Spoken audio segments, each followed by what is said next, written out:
Alors, là, normalement, on entend... Hop, je règle juste le volume pour que tout soit bon. Voilà.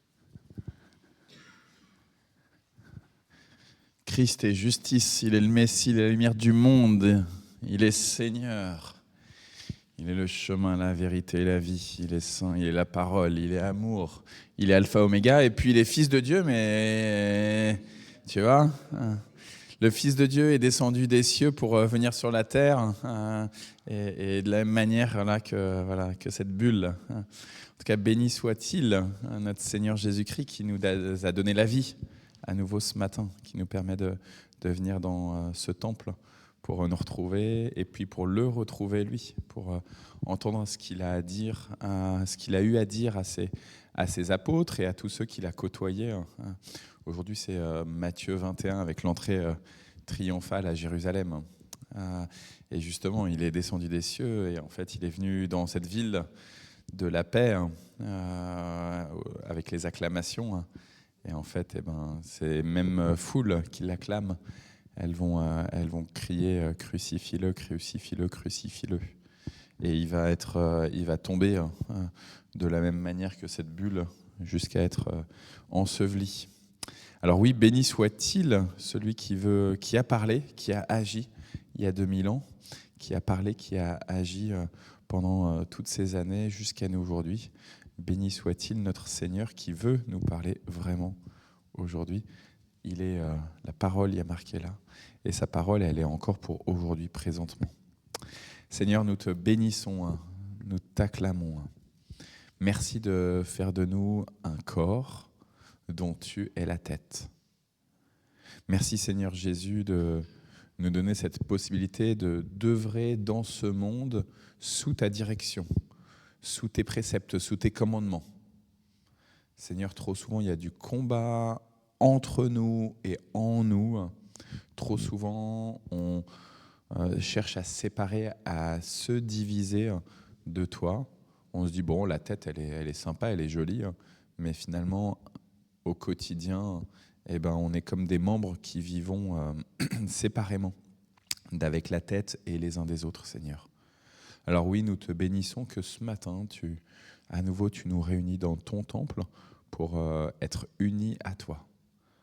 Nous te supplions, envoie ton esprit, parce que c'est ton esprit seul qui peut permettre l'unité entre nous et avec toi.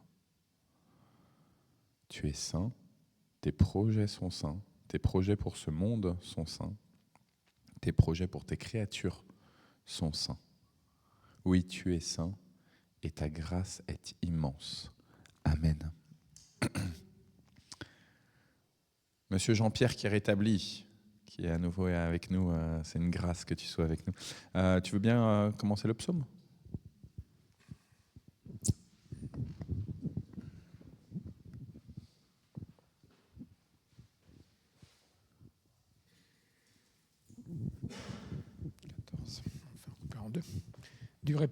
Du répertoire du chef de chorale, psaume de David.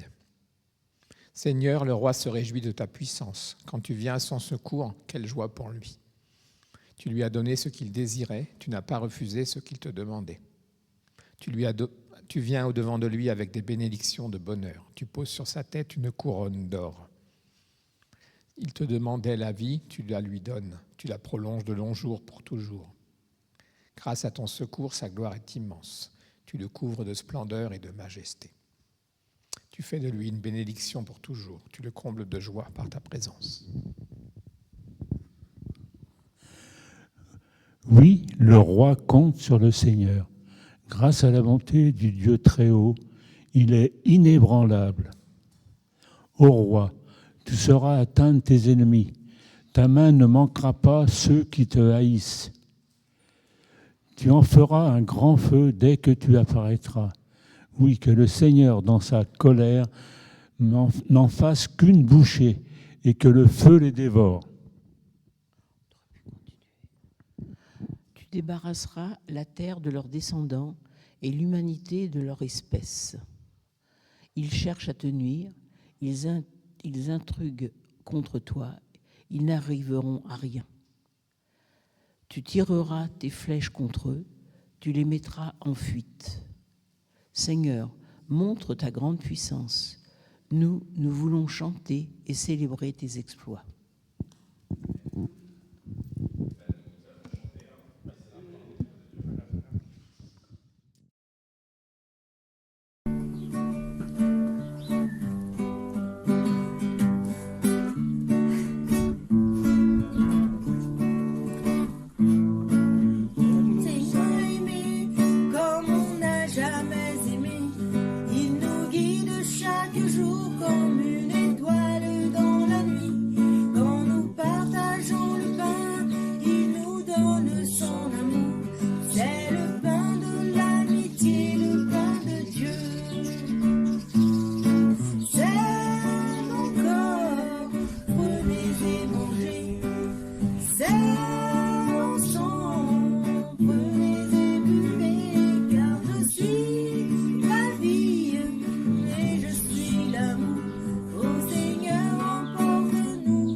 Au Seigneur, emporte-nous dans ton amour.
J'étais esclave du péché, mais il m'a sauvé.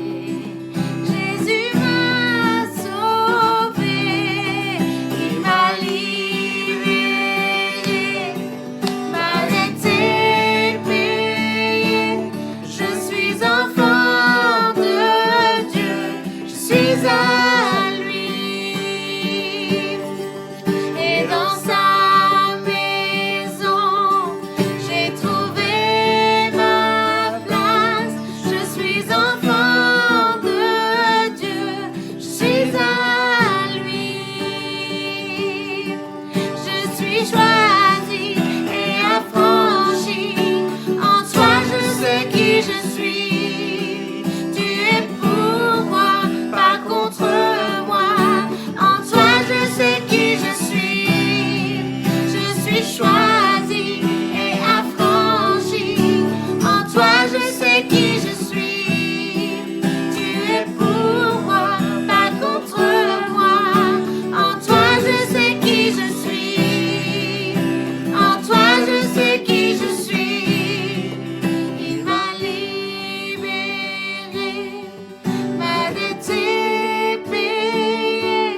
Je suis enfant de Dieu, je suis à lui,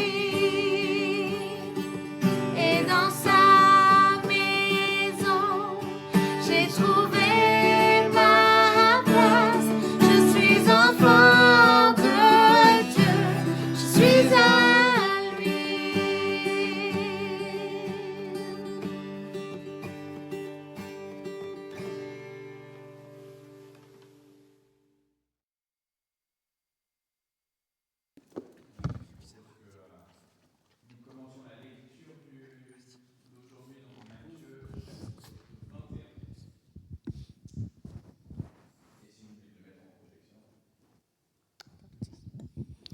Quand ils s'approchèrent de Jérusalem et arrivèrent près du village de Bethphagée, vers le mont des Oliviers, Jésus envoya 2 des disciples en lui disant : « Allez au village qui est devant vous.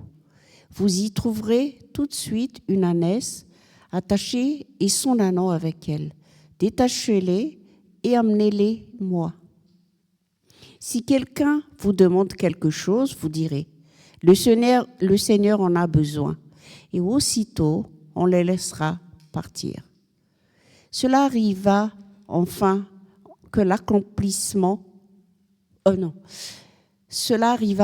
que s'accomplissent ces paroles du prophète. Dites à la population de Sion : regarde, ton roi qui vient à toi, plein de douceur, monté sur une ânesse et sur un ânon, le petit d'une ânesse. Les disciples partirent donc et firent comme Jésus leur ordonnait. Ils emmenèrent l'ânesse et l'ânon, posèrent leurs manteaux sur eux, et Jésus s'assit dessus. Une foule de gens étendirent leurs manteaux sur le chemin. D'autres coupaient les branches aux arbres et les mettaient sur le chemin. Ceux qui marchaient devant Jésus et ceux qui le suivaient criaient : Hosanna au fils de David, que Dieu bénisse celui qui vient au nom du Seigneur. Hosanna au plus haut des cieux. Quand Jésus entra dans Jérusalem, toute la population fut agitée. Qui est celui-ci ? demandait-on. C'est le prophète Jésus de Nazareth en Galilée, répondit les gens. Jésus entra dans le temple et chassa tous ceux qui vendaient et qui achetaient dans le temple. Il renversa les tables des changeurs d'argent et les sièges des marchands de colombes. Je vais peut-être tourner à Liv.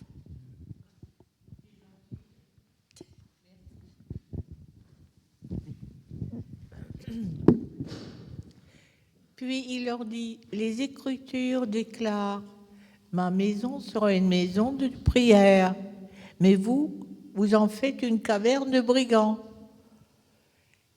Des aveugles et des boiteux s'approchèrent de Jésus dans le temple et il les guérit. Les chefs des prêtres et les spécialistes des Écritures s'indignèrent quand ils virent les actions étonnantes qu'il accomplissait et les enfants qui criaient dans le temple « Gloire au fils de David ». Ils dirent à Jésus « Entends-tu ce qu'ils disent ?» « Oui, leur répondit Jésus. N'avez-vous jamais lu le passage de l'Écriture de la bouche des petits, des tout petits enfants et des nourrissons, tu t'es préparé une louange. Attendez. Merci. Puis il les quitta et sortit de la ville pour se rendre à Béthanie, où il passa la nuit. Le lendemain matin, tandis qu'il revenait en ville, Jésus eut faim. Il vit un figuier au bord du chemin et s'en approcha, mais il n'y trouva que des feuilles. Il dit alors au figuier, « Tu ne porteras plus jamais de fruits. » Aussitôt, le figuier devient tout sec. Les disciples virent cela et furent très étonnés. Ils demandèrent à Jésus, « Comment ce figuier est-il devenu tout sec en un instant ?» Jésus leur répondit, « Je vous le déclare, c'est la vérité. Si vous avez de la foi et si vous ne doutez pas, non seulement vous pourrez faire ce que j'ai fait à ce figuier, mais même vous diriez à cette montagne, ôte-toi de là et jette-toi dans la mer, et cela arrivera. Si vous croyez, vous recevrez tout ce que vous demandez dans la prière. » Jésus entra dans le temple et se mit à enseigner. Les grands prêtres et les anciens du peuple s'approchèrent de lui et lui demandèrent « Mais par quelle autorité fais-tu ces choses ? Qui t'a donné autorité pour cela ?» Jésus leur répondit « Je vous poserai à mon tour une question, une seule. Si vous me donnez une réponse, alors je vous dirai de quel droit je fais ces choses. De quelle origine était le baptême de Jean ? Divine ou humaine ? » Ils discutèrent entre eux et se dirent « Si nous répondons d'une origine divine, il nous demandera pourquoi donc n'avez-vous pas cru en Jean ?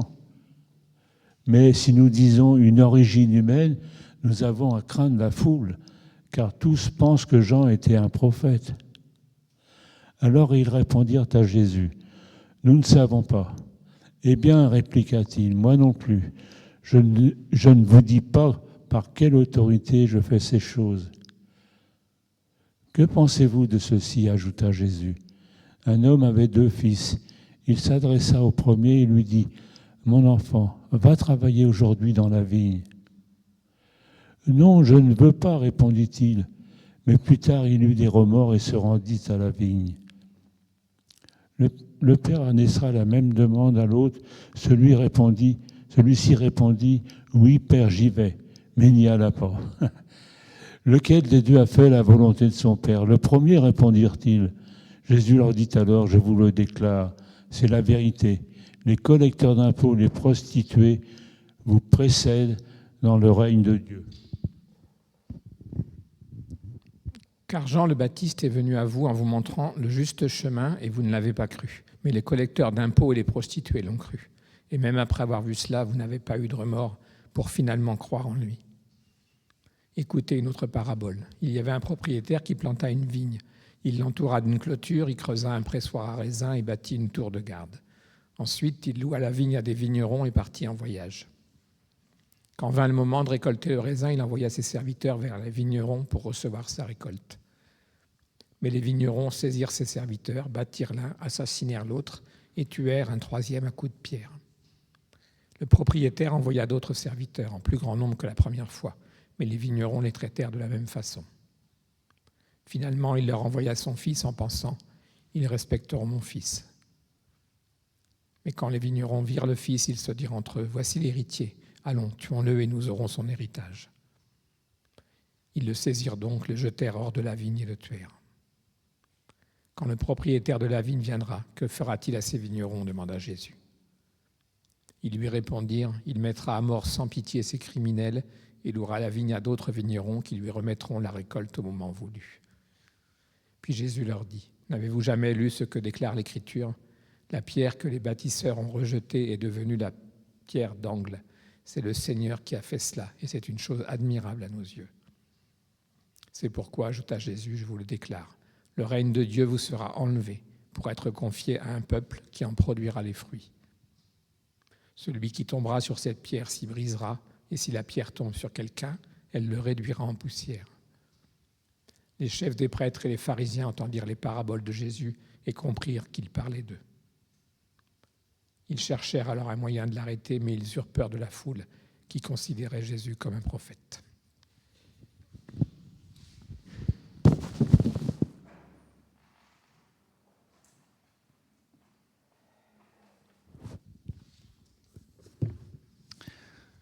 C'est terrible ce qui se passe.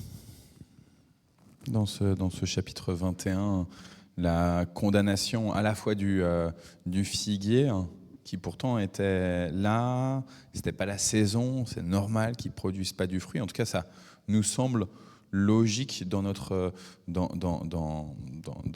conception de la création, dans l'ordre de la création. Il y a des saisons pour chaque chose, et il y a des saisons pour produire du fruit, il y a des saisons pour ne pas produire de fruits.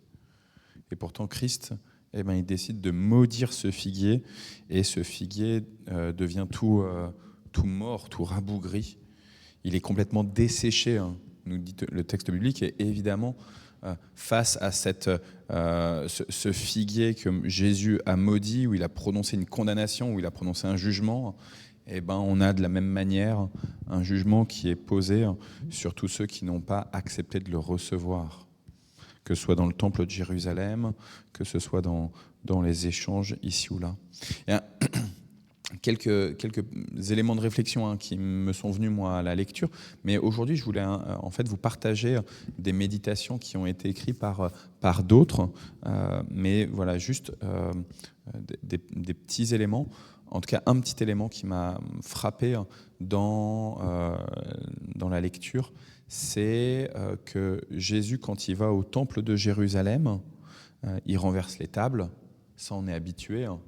On connaît le récit dans Jean chapitre 2, où il fait des lanières. Le récit est beaucoup plus conséquent. Et il renverse tout, et il crie « Vous avez fait de la maison de prière une caverne de brigands », etc. Et c'est extrêmement violent, ce comportement de la part de Jésus. On n'en est pas habitué. Alors on essaye de dire non, mais c'est une sainte colère, etc. Mais n'empêche qu'il y a une violence énorme dans ce temple de Jérusalem. Mais quelque chose qui m'a frappé et que j'avais jamais prêté attention, en fait, c'est qui est-ce qui va reconnaître Jésus dans le temple. Et donc, c'est le verset 15-16. Quand les chefs des prêtres et les spécialistes de la loi virent... Ah, excusez-moi, je suis en Bible du Semeur, donc pas la même qu'on avait tout à l'heure. Je vais reprendre la Nouvelle Français courant. Les chefs des prêtres et les spécialistes des Écritures s'indignèrent quand ils virent les actions étonnantes que Jésus accomplissait, puisqu'il vient de faire des miracles. Il y a les boiteux qui viennent de le voir, il y a des aveugles qui viennent de le voir. Et les enfants criaient dans le temple « Gloire au Fils de David ». Et alors, les chefs des prêtres et les spécialistes des Écritures dirent à Jésus « Entends-tu ce qu'ils disent ?» « Oui, répondit Jésus. Et n'avez-vous jamais lu le passage des Écritures de la bouche des tout petits enfants et des nourrissons ? Tu t'es préparé une louange. Et je trouve qu'il y a quelque chose d'extraordinaire que ce parallèle avec l'entrée de Jésus à Jérusalem, dans la ville de Jérusalem. Là, c'est tout le monde qui prend des feuilles, qui mettent leurs vêtements au sol. Mais une fois qu'il arrive dans le lieu saint, le lieu de la relation avec le Seigneur, et finalement, plus personne ne le reconnaît.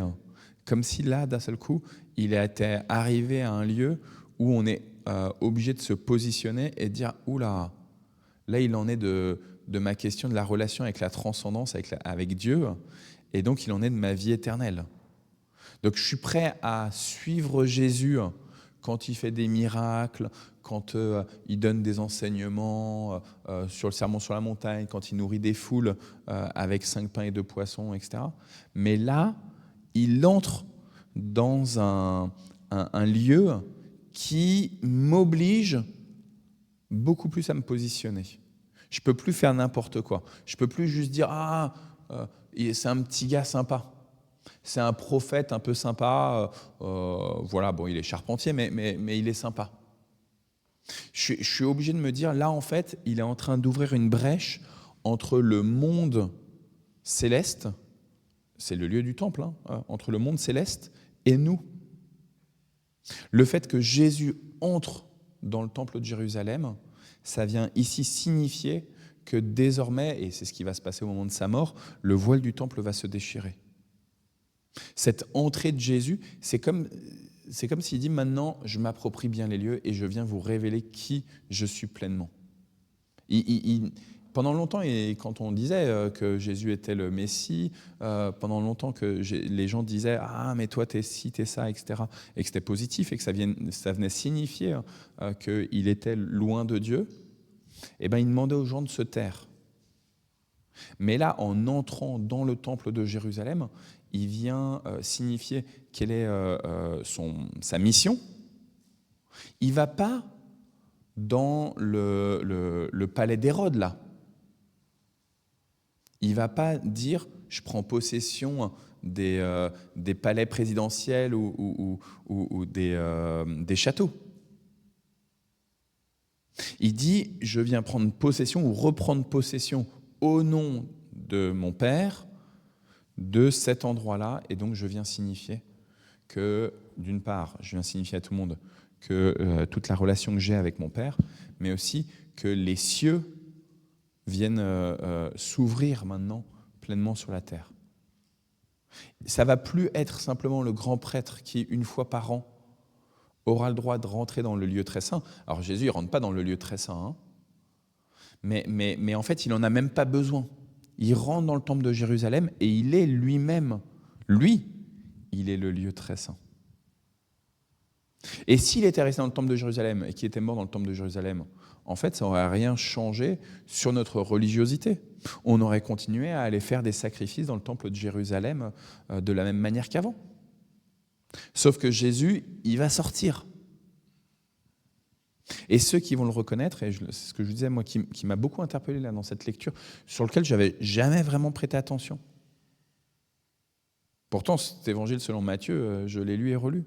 Mais je suis tellement marqué par l'entrée de Jésus dans le temple dans Jean chapitre 2, que du coup, cet élément-là, que les enfants sont les seuls en capacité de reconnaître Christ. Si vous ne redevenez pas comme des petits-enfants, vous n'entrerez pas dans le royaume de Dieu. Il l'avait annoncé. C'est extraordinaire quand même. De se dire que là, il y a quelque chose, et pourtant les enfants, ils sont pénibles.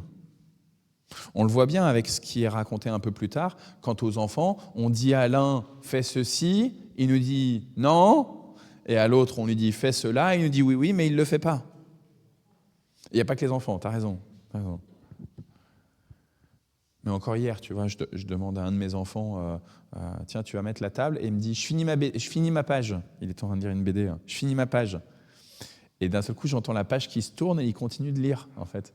Alors je lui dis « ça y est, tu as fini ta page ?» Il me dit « non, mais regarde, il ne me reste pas beaucoup sur ma BD. » Je dis « non, tu m'as répondu « je finis ma page » et en fait, tu essayes toujours de demander un petit peu plus avant de faire le travail que je t'ai demandé. Ça ne va pas. Voilà, ça c'était juste des petits éléments, moi, qui m'avaient parlé. Je voulais juste vous partager 2 ou 3 méditations, selon le temps qu'on a, de Père de l'Église. Alors, sur le début, ça c'est une méditation de André de Crète. C'était un moine du 7e siècle. Quand la foule des Juifs entendit que Jésus venait à Jérusalem, elle s'avança vers lui avec des rameaux d'olivier en s'écriant « Hosanna, béni soit celui qui vient au nom du Seigneur, le roi d'Israël. » Nous aussi, saluons le Christ par les mêmes paroles. Offrons-lui nos chants de louange en guise de palme avant sa passion. Acclamons-le non pas avec des branches d'olivier, mais en nous honorant mutuellement dans l'amour, dans la charité. Étendons à ses pieds comme des vêtements les désirs de nos cœurs, afin qu'il porte vers nous ses pas et fasse en nous sa demeure. Qu'il nous place tout entier en lui et lui tout entier en nous. Crions vers Sion ces paroles du prophète. Courage, fille de Sion, ne crains pas, ton roi s'avance vers toi. Il est humble, monté sur un âne, le petit d'une ânesse. Ça, c'est Zacharie 9,9. Il vient, lui qui est partout présent, remplit tout l'univers. Il s'avance pour accomplir en toi le salut de tous. Il vient, lui qui n'est pas venu appeler les justes, mais les pécheurs à la conversion. Ça, c'est Luc 5,32. Pour faire sortir du péché ceux qui s'y sont fourvoyés. Ne crains donc pas, Dieu est au milieu de toi, tu es inébranlable. Ça, c'est Psaume 46,6. Accueille en élevant les mains celui dont les mains ont dessiné tes murailles. C'est beau cette phrase, hein? Accueille en élevant les mains celui dont les mains ont dessiné tes murailles. Les murailles de la ville de Sion, de Jérusalem, mais en fait les murailles de ton propre être aussi. Accueille celui qui a accepté en lui-même tout ce qui est nôtre, sauf le péché, pour nous assumer en lui. Réjouis-toi, mère cité de Sion, ne crains pas, célèbre tes fêtes, glorifie pour sa miséricorde celui qui s'avance vers toi. Réjouis-toi grandement, fille de Jérusalem, chante et danse de joie. Resplendis, nous te le clamons avec la trompette d'Ésaïe, resplendis car voici la lumière et la gloire du Seigneur se lève sur toi. Quelle est cette lumière? Celle qui illumine tout homme qui vient au monde. La lumière éternelle, lumière intemporelle apparue dans le temps, lumière manifestée dans la chair et cachée par sa nature, lumière qui a enveloppé les bergers et conduit les mages, lumière qui était dans le monde dès le commencement, par qui le monde a été fait et que le monde n'a pas connu, lumière qui est venue chez les siens et que les siens n'ont pas reçue. Et la gloire du Seigneur, quelle est-elle? C'est sans aucun doute la croix, sur laquelle a été glorifié le Christ, lui, la splendeur de la gloire du Père. Lui-même le disait à l'approche de sa passion, « Maintenant, le Fils de l'homme est glorifié, et Dieu est glorifié en lui, et il le glorifiera bientôt. » Ça, c'est Jean 13. La gloire dont il parle ici, c'est sa montée sur la croix. Oui, la croix est la gloire du Christ et son exaltation. Et il dit, « Quand je serai élevé de la terre, j'attirerai tout à moi. » Donc voilà, ça c'était la première méditation que je voulais vous partager. Je vous en partage une deuxième au moins. Il est 36, ouais, donc allez, je vous en partage qu'une deuxième. Ça c'est Jean Cassien. Jean Cassien, c'était quelqu'un qui a été connu au 4e, 5e siècle. Notamment, il a construit à Marseille une abbaye. Si vous avez la foi comme un grain de sénévé, vous direz à cette montagne, passe de cet endroit à cet autre endroit. Et elle y passera, et rien ne vous sera impossible. Arrière donc toute hésitation qui trahirait un manque de foi, et persistons à prier. Notre persévérance nous donnera de voir exaucer toute demande qui sera selon Dieu, il n'en faut point douter. Mais soyons bien persuadés que notre prière ne sera pas exaucée si nous doutons qu'elle le soit. Si nous doutons qu'elle soit exaucée, elle ne sera pas exaucée. Que nulle pensée de désespoir ne vienne donc ébranler la fermeté de notre foi. Lorsque nous nous apercevrons que nous n'avons pas obtenu ce que nous demandions, et ne doutons pas de la promesse du Seigneur qui nous a dit « Tout ce que vous demanderez avec foi, dans la prière, vous l'obtiendrez ». Il nous faut revenir sans cesse à cette parole de l'évangéliste Saint Jean qui tranche toute incertitude à ce sujet. Nous avons l'assurance d'être écoutés de Dieu si nous lui demandons quelque chose qui soit selon sa volonté. Ça, c'est dans la première lettre de Jean, chapitre 5. Saint Jean ne réclame, on le voit, cette pleine et assurée confiance que pour ce qui est conforme à la volonté du Seigneur. Ça, c'est important, hein, que pour ce qui est conforme à la volonté du Seigneur. Et non pas pour ce qui nous intéresse, notre bien-être ou notre satisfaction temporelle. C'est aussi ce que le Seigneur nous fait dire dans sa prière, que ta volonté soit faite. Nous disons ta et non pas notre volonté. Rappelons-nous d'ailleurs ce mot de l'apôtre. Nous ne savons pas ce qu'il faut demander. Ça, c'est dans Romains 8. Et nous comprenons que parfois nous sollicitons des choses contraires à notre salut et que c'est pour notre plus grand bien que celui qui voit mieux et plus juste que nous et dans nos propres besoins, nous le refuse. Il y a des moments où il nous refuse parce qu'il voit plus grand que nous. Tel fut sans aucun doute le cas de l'apôtre des nations. Il suppliait que fût écarté l'ange de Satan, que la volonté bienfaisante du Seigneur avait mis près de lui pour le souffleter. Par 3 fois, dit-il, je priais le Seigneur de l'éloigner de moi, et il me répondit, ma grâce, t'allais le dire Jean-Pierre, ma grâce te suffit, car c'est dans la faiblesse que ma force se montre tout entière. C'est dans 2 Corinthiens chapitre 12.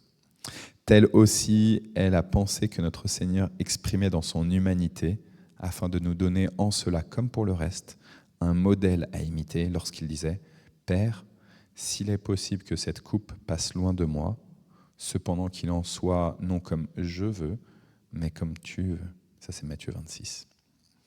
Instruits à l'exemple du Seigneur, nous devons conclure toutes nos prières par un vœu pareil au sien et ajouter à toutes nos demandes cette parole « Cependant, qu'il en soit non comme je veux, mais comme tu veux. » C'est le sens de la triple prosternation qui se fait dans les assemblées monastiques à la conclusion de l'office. Donc, à la toute fin d'une célébration, si vous allez chez des moines et des moniales, traditionnellement, je crois que ça se fait plus maintenant. La dernière fois que je suis allé chez les diaconesses, en tout cas, je l'ai pas vu. Mais traditionnellement, à son époque, il y avait un temps comme ça de prosternation pour dire, et donc par 3 fois, pour dire que ça soit ta volonté, Père, que ce soit ta volonté, Fils, que ce soit ta volonté, Saint-Esprit, qui s'exécute. Voilà, c'était à la fois un peu mes réflexions et là, ces 2 méditations. J'en avais encore d'autres à vous proposer, mais je pense qu'on peut partager un peu sur Matthieu 21 ou sur les réflexions. Toute la fin, c'est des choses que je me dis un peu tous les jours avec les mêmes versets. Nous ne savons pas ce qu'il convient de demander. Et puis là, je reprends la prédication que j'ai entendue à Vernon. Que veux-tu que je fasse? Voilà, pas que veux-tu. Et juste, il m'est venu aussi forcément, parce que Paul dit, voilà, mais j'ai dit à Dieu, mais je ne suis pas Paul. Moi. Donc si quelqu'un a une réponse, est-ce que je suis Paul ou est-ce que je ne suis pas Paul? Est-ce que la grâce de Dieu me suffit? C'est ça ma question. Si quelqu'un veut bien répondre à ça.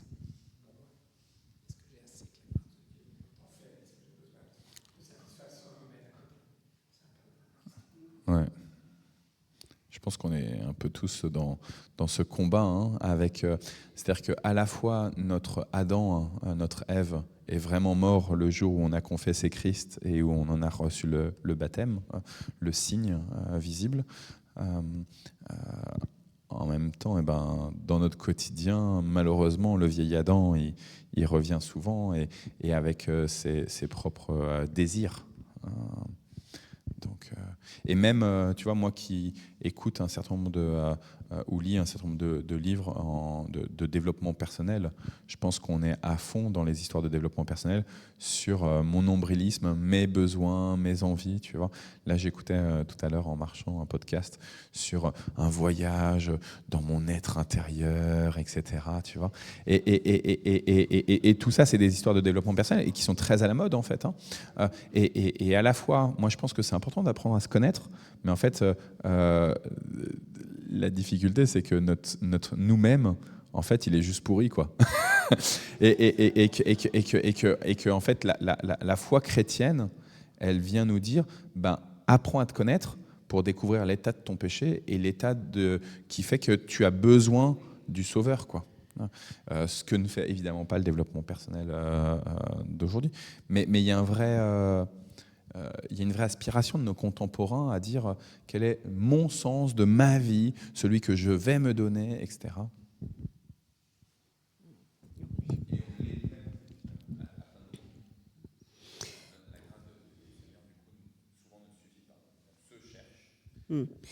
Moi, ce qui m'interpelle dans ce Matthieu 11, c'est surtout quand tu disais Dieu lui-même, c'est le lieu saint.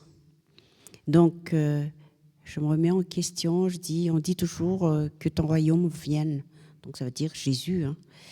Et oui, j'implore ton retour, Seigneur Jésus, parce qu'on est tellement dans le ténèbre que ci, que ça. Mais dans mon fort intérieur, si je suis devant Jésus, c'est ça le doute que le mal me met à chaque fois. Qu'est-ce qu'il va me dire? On t'a vraiment d'être devant un tribunal. Je ne sais pas, ça va très loin dans ma tête. Comment il va, Jésus, c'est le Saint des Saints des Saints. Comment il va me... Je ne sais pas. Ça reste vraiment... Je désire qu'il le son retour, mais en même temps, je crains. Je ne sais pas. J'ai peur que... Voilà. On désire en même temps et tu as peur qu'il revienne. Enfin bon, c'est contradictoire ce que je dis. Peut-être que je suis en train un peu de me contredire. Je pense que c'est pas contradictoire. On vit tous ça. Je crois vraiment. Hein, en tout cas, moi, je le vis, mais je pense qu'on est tous un peu vraiment dans le même bateau. C'est exactement ce que disait tout à l'heure Jean-Pierre sur je dois me suffire de la grâce de Dieu et en même temps, j'ai envie que les travaux dans ma maison avancent, quoi. Et je prie pour que les travaux dans ma maison avancent, mais en même temps, spirituellement, je sais que ma maison, elle sera détruite, quoi, comme mon propre corps.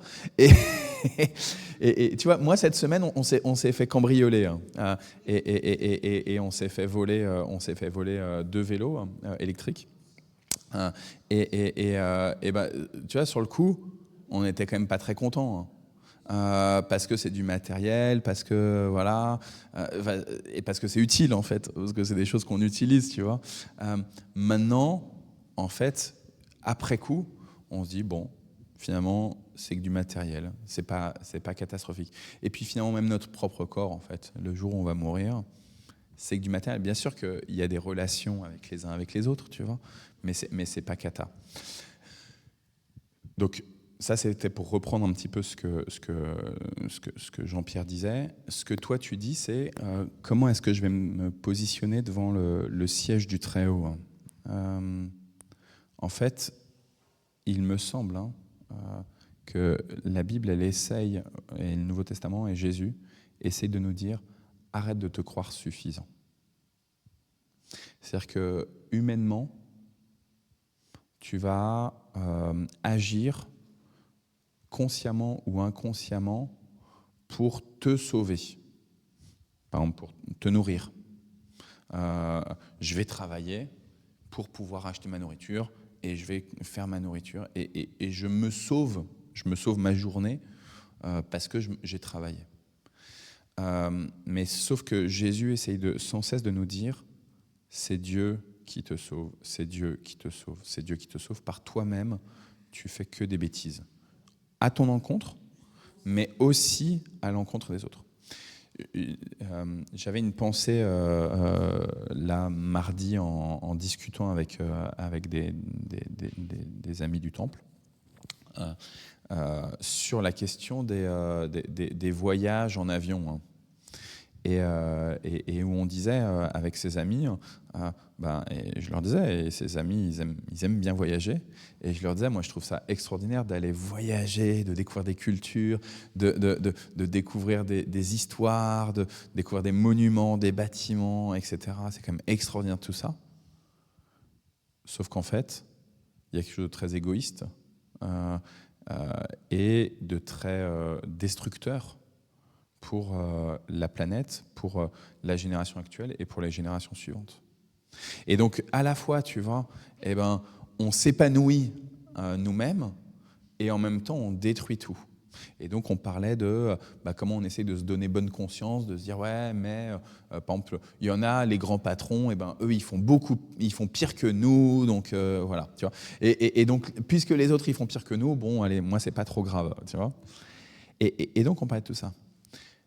L'arrêté, c'est que Jésus nous dit, ok, tu peux percevoir ça, mais et toi?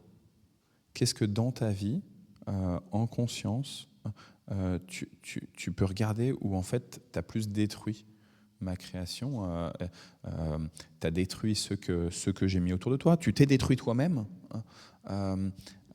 Qu'est-ce qu'il y a en réalité, tu vois?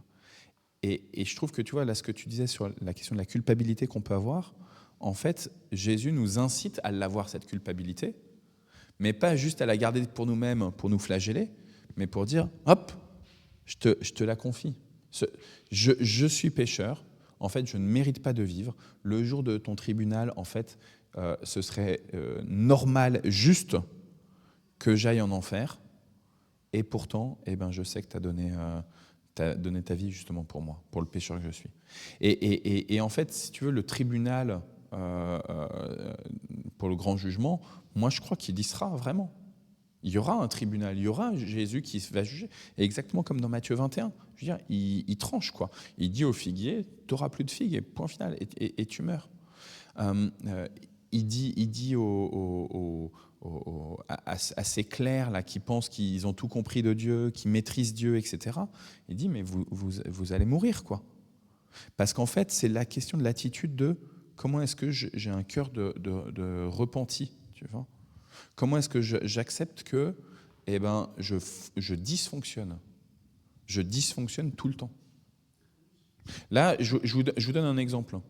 Ce matin, comme presque tous les matins, embrouille dans la maison, parce que machin est en retard, bidule est en retard, parce que ceci, parce qu'il faut prendre la voiture, parce que pour aller à Porcheville, eh ben on met 12 minutes, entre 12 et 15 minutes, tu vois, et que l'école, elle ouvre à 8h15, à 8h30, elle est fermée, tu vois. Et donc, embrouille, et ça crie, machin, etc. Et hier, déjà, ça avait crié, tu vois.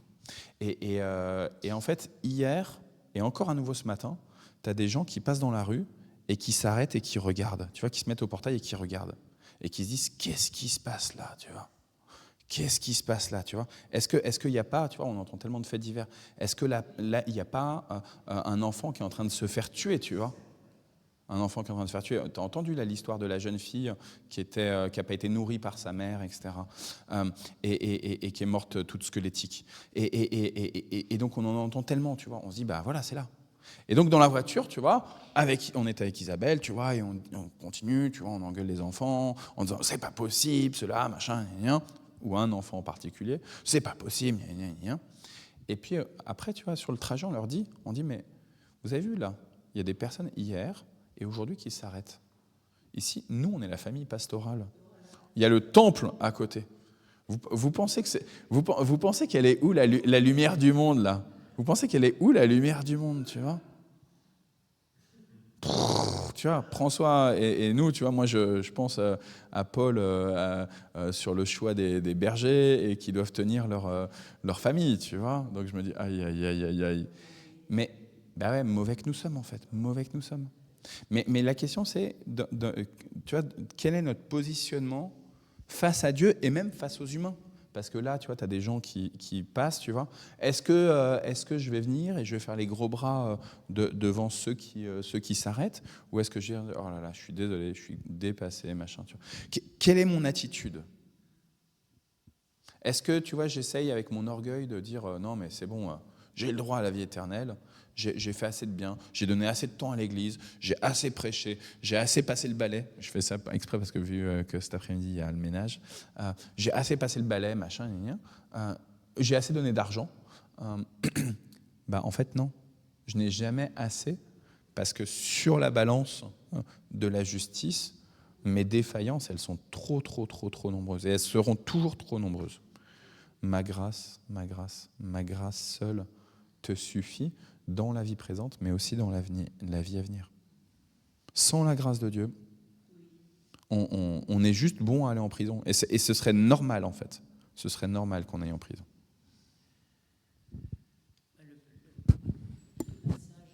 Le passage de la foule, finalement, c'est un petit peu... Enfin, je revoyais un petit peu ça, parce que les gens suivent la foule, ils sont contents, bon voilà, ils ne s'impliquent pas. Puis après, le Seigneur arrive dans le temple, vraiment, et là, tu es au cœur du Seigneur, quoi. Qu'est-ce que tu fais ? Alors là, tu vois qu'il y a un tas de choses, parce que bon, ça crie, ça, voilà. C'est souvent quand on est dehors, devant la foule, bon, dans l'église, on a l'impression, des fois, mais au cœur, qu'est-ce qu'on fait ? Est-ce qu'on fait des choses pour soi-même, pour être vu, parce que ça nous plaît, parce que voilà, on n'a pas de mal à les faire, mais qu'est-ce que le Seigneur nous demande ?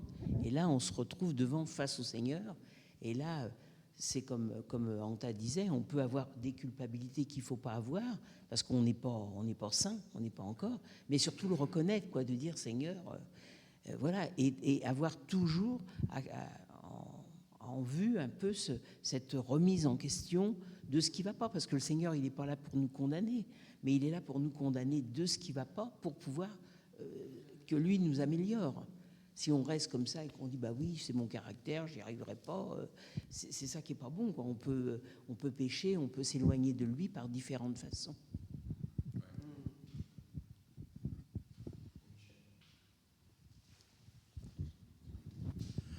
J'ai rien à dire.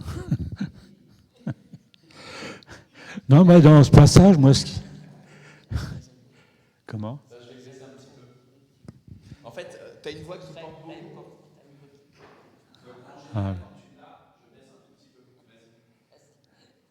Oui, ce qui me marque dans ce passage, si on veut parler du passage tout simplement, c'est que, en fait, ceux qui reconnaissent Jésus, eh ben, c'est la foule. Hein.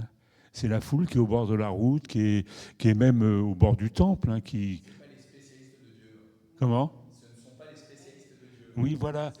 Et souvent, c'est un peu ce qui devrait se passer dans notre vie à nous, même la vie nationale, la vie de la France, la vie de la République, la vie de tout ce qui se passe, c'est de tenir compte de ce que la foule désire.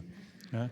Bien sûr, on va vous dire, vous pouvez voter et puis donner vos choix. Mais bon, ça c'est une autre paire de manches.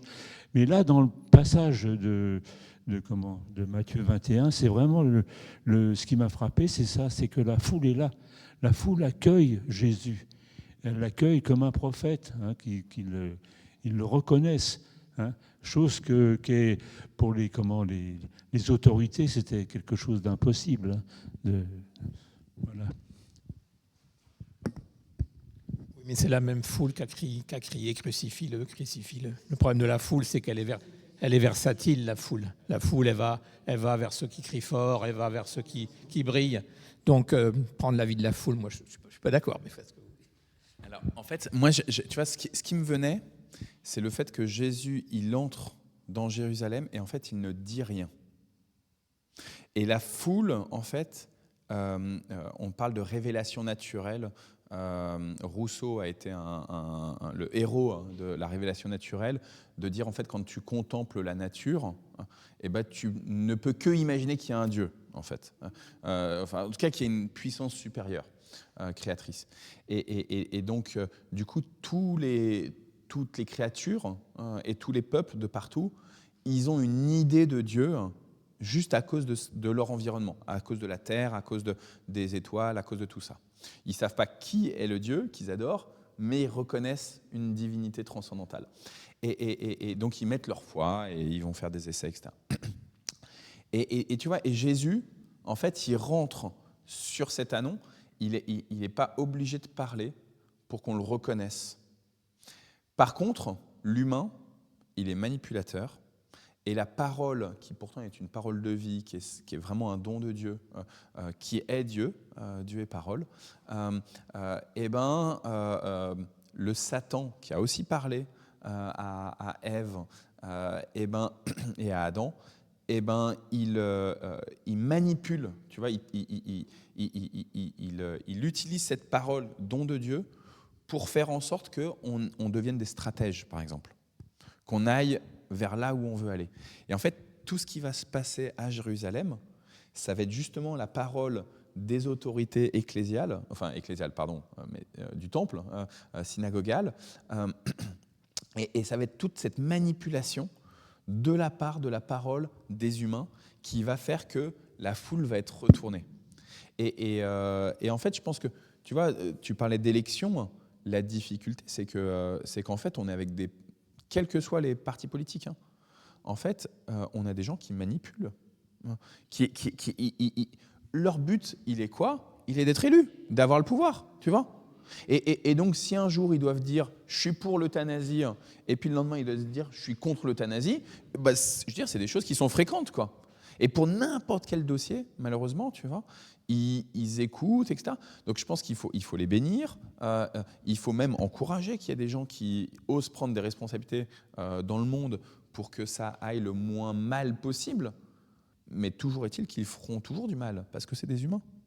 Et parce que nous-mêmes, en tant qu'humains, on passe notre temps à faire du mal. Même quand on essaye de faire du bien, on fait du mal. Donc, avoir conscience toujours, tu vois, cette attitude de contrition perpétuelle, en fait.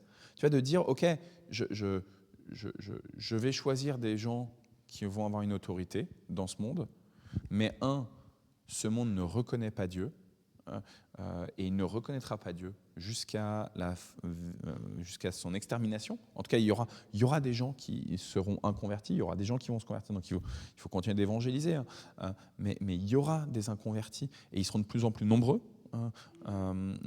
ou des gens qui diront le nom de Jésus, qui diront Seigneur, Seigneur, Seigneur, qui iront à l'église, qui donneront leur dîme, etc., qui seront actifs dans nos églises, mais où en fait, ils penseront qu'à leur gueule. Et où ils aspireront uniquement, excusez-moi du terme, et où ils aspireront en fait uniquement à leur reconnaissance. Moi, tu vois, je suis malheureux sur Facebook. J'ai un certain nombre d'amis de mes anciennes églises ou du réseau jeunesse, etc. Et il y en a, tu vois, qui sont pourtant, tu vois, ils se disent chrétiens à fond, ils vont à l'église, ils chantent à l'église, tu vois, ils portent des ministères dans l'église, etc. Et quand je vois, tu vois, leur regard sur leur apparence, sur la manière dont ils essayent de briller en société, etc., dans la manière dont ils essayent de faire des revanches sur la vie, etc. Et je me dis, mais en fait, c'est compliqué. Mais tu vois, et donc je suis là dans un regard jugeant, mais en fait, tous les moments où moi je le suis, est-ce que je ne le suis pas tout le temps? C'est ça en fait l'enjeu. Le Seigneur ne culpabilise pas, mais au travers de sa parole et de ce qu'il veut nous enseigner, c'est un peu pour devenir toujours plus près de lui, quoi. Faut voir un peu. C'est ça, souvent, c'est là que c'est un petit peu difficile, quoi, parce qu'on se croit toujours bien, on voit tout ce qui ne va pas des fois chez l'autre, mais on ne le voit pas pour soi-même. Et le Seigneur, on est en marche, il ne faut pas non plus se culpabiliser, comme elle disait Anta, parce qu'on est sur ce chemin, et on peut tomber, on peut avoir ces moments que ça ne va pas. Je veux dire, le Seigneur, il le sait, mais il faut toujours savoir qu'on avance, que la vie, elle n'est pas facile, le Seigneur, il nous l'a dit, tu porteras ta croix. Donc il nous a pas dit un chemin tout lisse et tout, parce qu'on a nos embûches aussi, on a ce qui peut nous arriver, qu'on soit fautif ou pas fautif. Il y a les aléas de la vie, mais voilà, faut toujours rester quand même confiant, voilà, à rester à toutes les épreuves qu'il est là, quoi. On l'a choisi et on a fait le bon choix et il est là à nos côtés. Et tous les jours, il veut notre bien et nous faire grandir. Je veux dire, si on enlève ça de notre tête, ça va pas, quoi. Mais on doit, voilà, c'est pas d'avoir une gloire sur la terre. Il y en a qui vont réussir leur vie, avoir un métier super, gagner de l'argent, d'autres pas. Ça, c'est pas important, quoi. Je veux dire, on peut être heureux. On peut être heureux avec beaucoup et on peut être heureux avec, comme il nous le dit dans sa parole. Je veux dire, il nous a dit que bon, on est malheureux quand on voit, qu'on parle de portes ouvertes et qu'on voit ces pays en guerre et on se dit, mais Seigneur, pourquoi qu'il y a ça? Parce que là, on doit encore rendre grâce plus à Dieu de voir comment on peut vivre. Mais on est en chemin, quoi. On n'est pas, mais soyons... Tu vois, sur l'histoire de portes ouvertes, je vous avais expliqué qu'il y avait eu un chrétien yéménite qui était venu c'était au CCM, je pense, qui était venu, ou à EMI, au CCM, je crois. Et quand il nous a parlé, en introduction, il nous dit, mais en fait, la France, c'est le paradis sur Terre, quoi. Vous avez à manger. Il avait été dans un resto, buffet à volonté, etc. Il avait halluciné, etc. Et il disait, mais c'est fou, quoi. Alors qu'eux, ils vivent dans des camps, etc. Et en fait, ce gars-là, il est venu, invité par Portes Ouvertes, il a été au week-end de Portes Ouvertes, il a été dans des églises, machin, etc. Et après, est-ce qu'il a voulu rester en France ? Peut-être que dans son cœur, il avait peut-être un peu envie de rester en France, tu vois, dans ce paradis sur Terre. Mais en fait, non. Il est reparti parce qu'il sait que sa mission, elle est d'aller là-bas. Et ça, je trouve ça dingue, tu vois, de dire, OK, je sais qu'il y a des endroits où ils ont une vie plus facile, qui a l'air meilleure que la mienne, mais ma mission, c'est de me retrouver là, au milieu des combats, quoi. Waouh. C'est quand même... Les amis, il est déjà 11h04. Je vous propose justement qu'on prenne le fil rouge de Portes Ouvertes. Alors, hop, pardon, je vais dans mes mails. Évidemment, je ne suis pas sur la bonne adresse.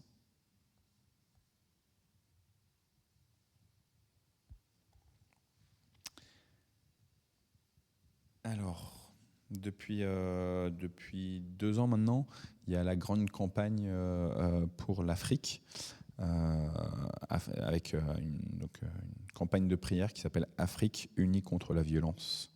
Et donc là, ça va être sur un pays d'Afrique, à savoir le Nigeria. De nouvelles attaques de Boko Haram ont récemment visé les chrétiens de Chibok au Nigeria. Chibok, si vous vous souvenez, c'est là où il y avait eu des lycéennes, une centaine de lycéennes, 120 si ma mémoire est bonne, qui avaient été kidnappées. C'était il y a 4 ans ou 5 ans. Tu dirais plus que 5 ? 10 ans ? Non. Pas loin de 10 ans déjà. Selon plusieurs sources sur le terrain, le groupe a tué au moins 10 chrétiens et en a blessé plusieurs et a incendié au moins 5 églises. L'attaque la plus notable a eu lieu le 12 janvier dans les villages de Bamzir et de Ndjilan. À Bamzir, les militants armés ont tué 2 résidents et brûlé une église au lever du jour. La série d'attaques a également affecté d'autres communautés locales avec des églises endommagées ou détruites et des pertes matérielles significatives. Au total, 12 églises ont été touchées depuis décembre, précise Roy Ben Amos, trésorier de l'association chrétienne du Nigérian dans la région de Chibok. Il ajoute cependant que le 20 janvier, Chikarkir a été attaqué, entraînant la mort de 8 personnes et la destruction de 57 maisons. Le bilan global de cette vague de violence inclut des attaques dans 7 communautés. 4000 personnes ont été déplacées, majoritairement des femmes et des enfants, augmentant ainsi la pression sur les survivants pour qu'ils abandonnent leur foi chrétienne face à la menace persistante de Boko Haram. Les partenaires locaux de Portes Ouvertes prévoient de fournir une aide d'urgence à 500 familles dans la région. Est-ce que vous avez des sujets de prière encore ? Ok. Donc on continue de prier pour ta maman.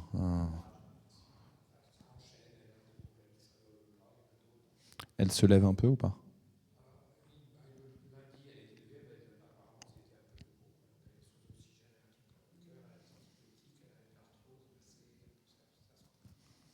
Ok.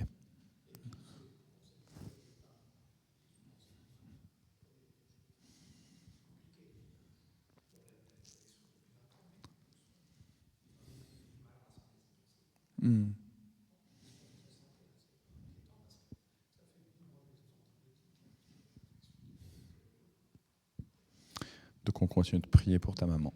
Ok. D'autres sujets, Jean-Pierre, que tu veux partager ? Non ? Anta ? Moi, ça me tient à cœur cette collecte alimentaire, parce qu'on parlait justement donc le 8 février. Et justement, je prie vraiment pour que ça se passe très bien, hein, parce que... Mais... Si, j'ai déjà été. Et non, mais c'est quand même une sorte, comme disait Maria, sur le fait qu'on est réunis, chrétiens et musulmans. Ça fait une lumière vis-à-vis auprès des gens. Et j'espère vraiment que ça va vraiment... Ça se passe toujours bien, hein, ceci dit. Mais que le cœur des gens soit ouvert, enfin bon, pour donner, quoi, pour ces pauvres gens. On verra. Est-ce que donc la collecte alimentaire du 8 février, est-ce qu'il y a d'autres sujets ? Michel ? Pour les Dumont. Ouais. Pour les Dumont.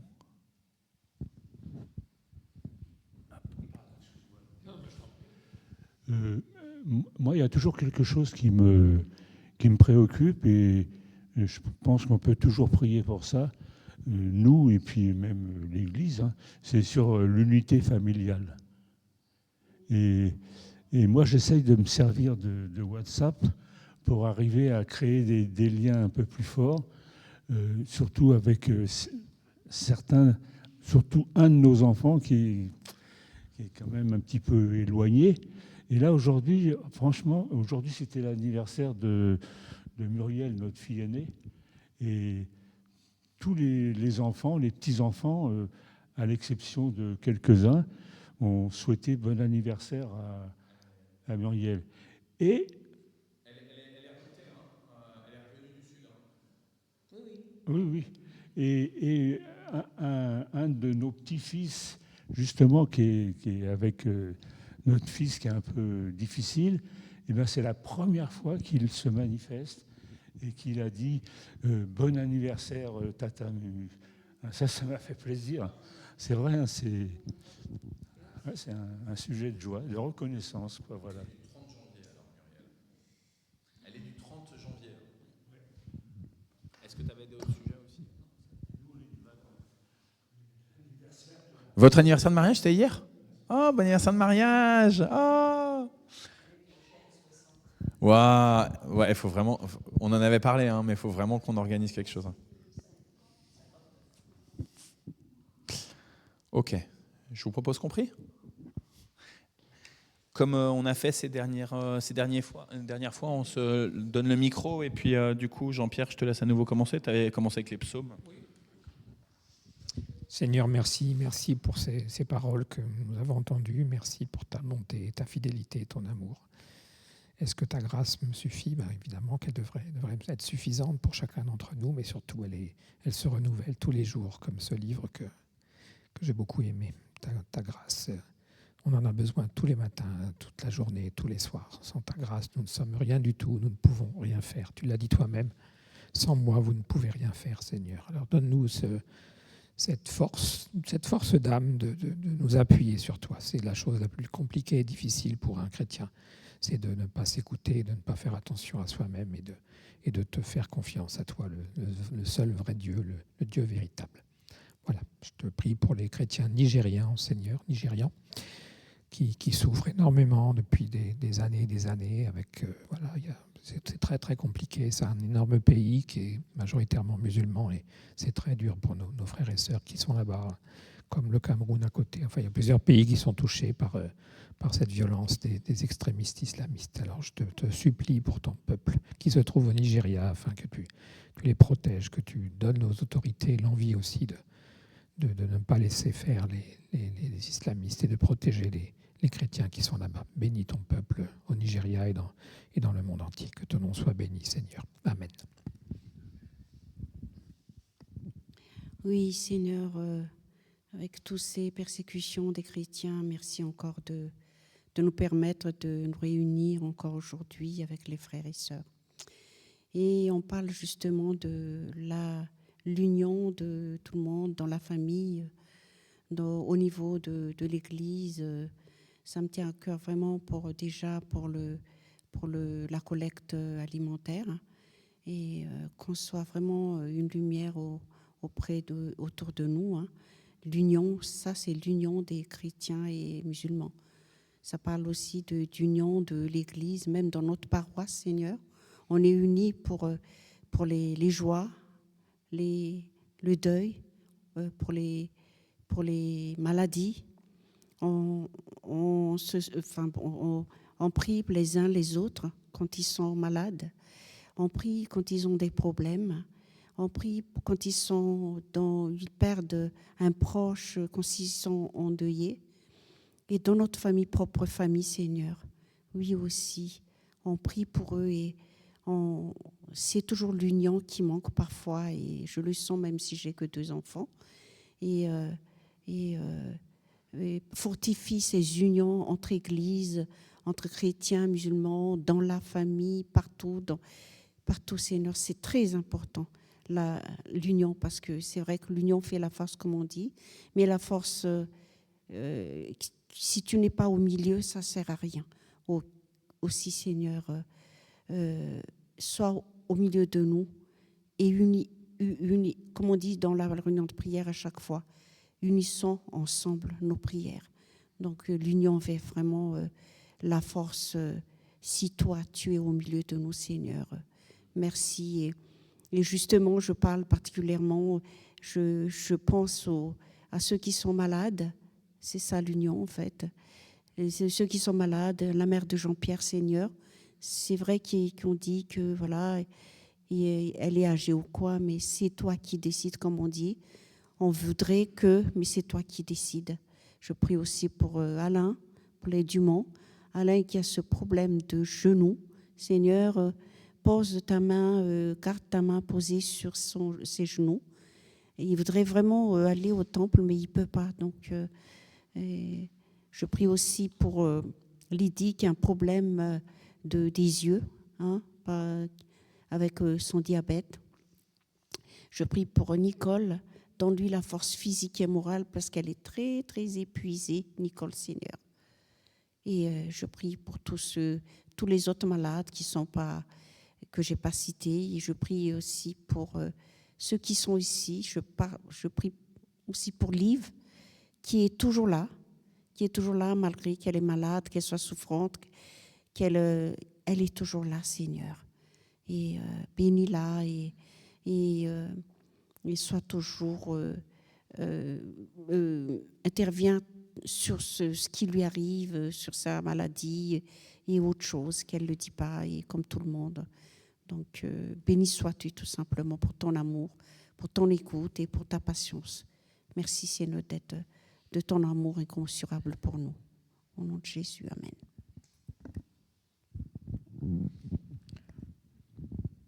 Oui, Seigneur, nous te remettons toutes ces populations, Seigneur, qui souffrent, Seigneur, par cette persécution, Seigneur, simplement parce qu'ils sont chrétiens, qui ne voient pas comme les dirigeants voudraient qu'ils voient.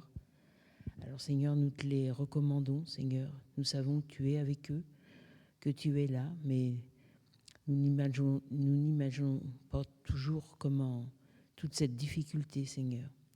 Nous te prions aussi pour tous ces organismes, portes ouvertes. Il y a des organismes aussi catholiques, Seigneur, qui vraiment interviennent, vont dans les pays, Seigneur, et font en sorte que les enfants puissent suivre de l'école, enfin tout ce qui se fait, Seigneur. Seigneur, rends-nous généreux, Seigneur. Tu vois combien nous sommes, nous enrichis, riches, Seigneur, pauvres d'une certaine façon, mais vraiment enrichis. Et Seigneur, que nous ayons nos regards tournés vers tous ces peuples, Seigneur, au loin, que nous ne les oublions pas dans nos prières. Et concrètement, Seigneur, avec des dons, ce que nous pouvons faire, Seigneur, en grande partie, humblement, Seigneur, mais encourage, Seigneur, tes chrétiens à vraiment être généreux.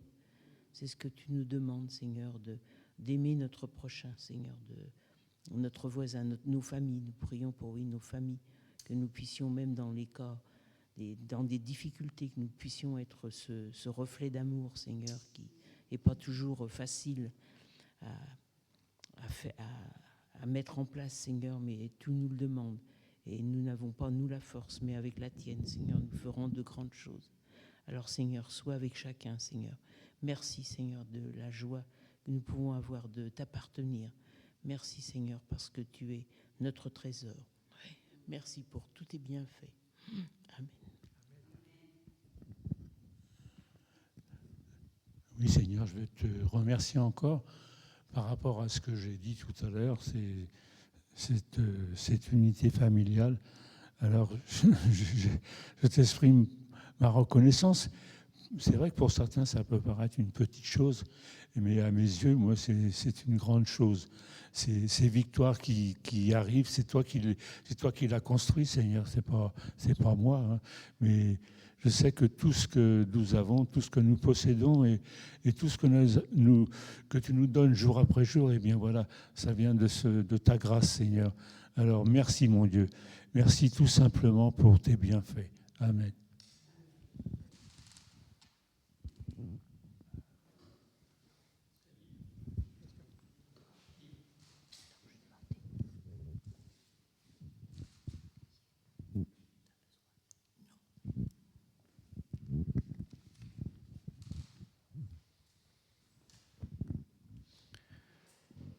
Seigneur, je veux aussi te confier la famille de Roland Giraud, dont Patrick nous a dit qu'il y avait les obsèques ce matin de son épouse. Je veux te supplier pour toutes les familles endeuillées. Poursuis ton travail de consolidation de foi et d'espérance et d'amour. Je te supplie pour... on vient de parler à 2 reprises d'unité dans les familles, Seigneur. Tu vois combien les familles, elles sont tendues en ce moment. Donc je te prie pour toutes ces familles endeuillées dans toutes les démarches administratives, conséquences du décès, Seigneur, de leur bien-aimé, et ben, ils puissent rester ensemble, unis, en communion les uns avec les autres, mais surtout avec toi, Seigneur. Donc, merci pour la foi de l'épouse de Roland Giraud. Merci pour sa foi à lui aussi. Merci pour l'Église qui les accompagne. Je veux continuer de te supplier pour la famille du copain de Benjamin, Seigneur. Continue le travail dans le cœur de ceux qui ont perdu comme ça quelqu'un de bien trop jeune, Seigneur.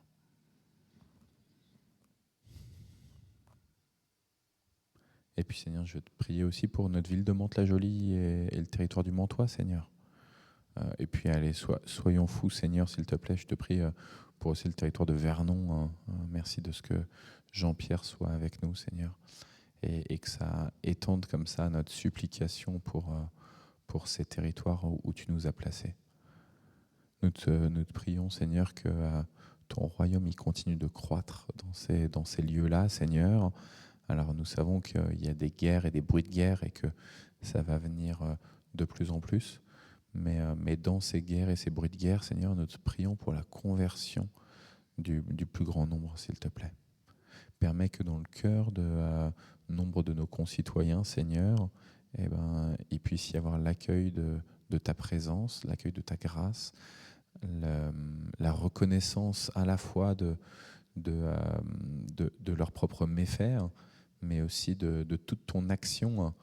Tout commence par toi, tout se termine par toi, Seigneur. Et donc, je te supplie pour que le plus de nos concitoyens deviennent nos frères et nos sœurs, Seigneur. Sauve, s'il te plaît, Seigneur. Et ensemble, nous disons la prière que ton Fils nous a enseignée. Notre Père qui es aux cieux, que ton nom soit sanctifié, que ton règne vienne, que ta volonté soit faite sur la terre comme au ciel. Donne-nous aujourd'hui notre pain de ce jour. Pardonne-nous nos offenses, comme nous pardonnons aussi à ceux qui nous ont offensés. Et ne nous laisse pas entrer en tentation, mais délivre-nous du mal, car c'est à toi qu'appartiennent le règne, la puissance et la gloire pour les siècles des siècles. Amen.